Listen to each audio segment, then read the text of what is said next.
Una po sa ating mga balita, hindi na lamang mga estudyante ang nabawasan ng pasanin pagdating sa pamasahe.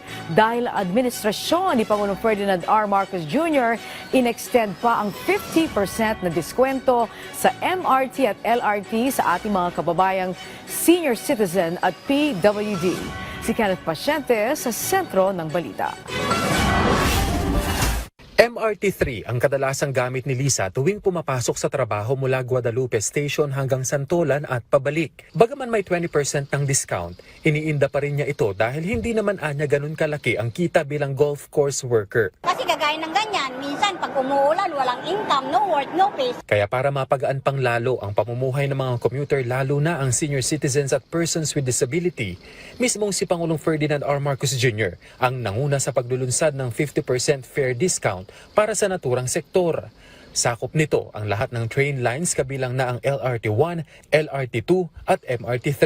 Ang makikinabang dito sa programang ito ay siguro mga 13 milyong senior citizen at saka 7 milyon na PWD.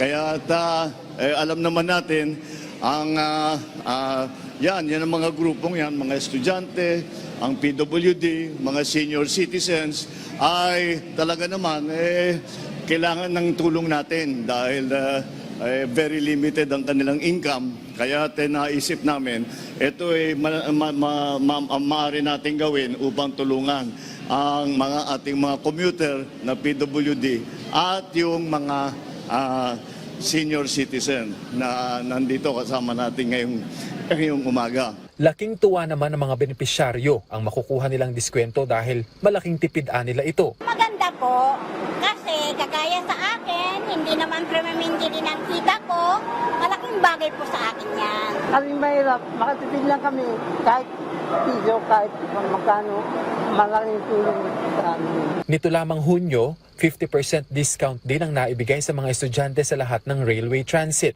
At sa layuning mapagaan pa ang araw-araw na pagsakay ng mga commuter, inanunsyo ng punong ehekutibo na matapos ang 10 taon, napakinabangan na ang 3 sa 48 Dalian trains na binili ng pamahalaan noong 2014. Kaya itong trend na nakikita natin sa harap natin ito, naayos na ito, pwede nang gamitin.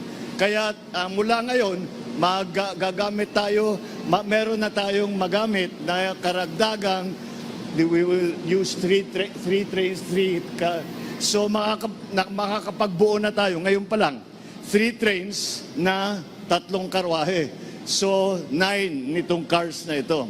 Doon sa 48, tuloy-tuloy natin na titignan at gagawan ng paraan para naman magamit. Binigyang diin ng Pangulo na patuloy namang kukumpunuhin ang natitira pang Dalian trains para maserbisyohan ng libo-libong mga pasahero. Kenneth Pasyente para sa Pambansang TV sa Bagong Pilipinas.